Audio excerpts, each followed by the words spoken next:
All right, guys. So you might end up seeing some problems that look like this that are a little bit more than just figuring out what the square root, what the power is for, and you have to use order of operations.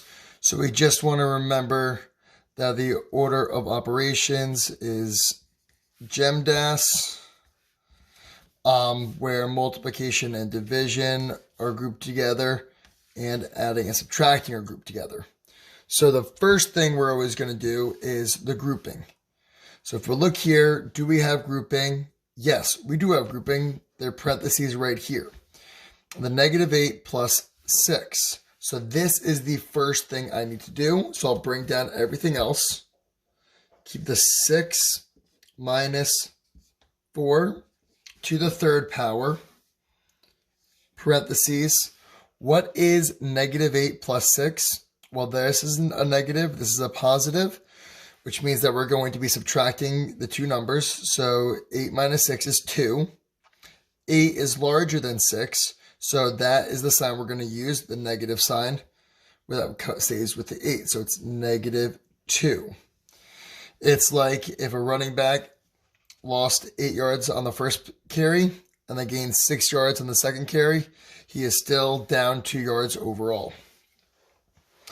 At this point, we can cross off that we did grouping, so we're all set there. The next thing on the thing is exponents. Do we have any exponents? We do. That's what this whole section is about. So we take that exponent, so you take the 6 minus, and we have to do 4 cubed. And 4 cubed, that is the same thing as 4 times 4 times 4. So 4 times 4 is 16 times 4. And 16 times 4, that is going to equal 64. So we're going to get 64, parentheses, -2.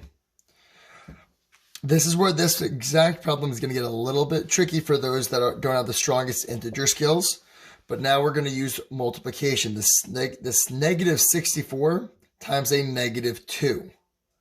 The negatives will cancel out, and you are left with 6 plus 128. Again, that minus sign becomes a plus sign because a -64 times a -2 creates a positive 128. 6 plus 128 would be 134 for a final answer.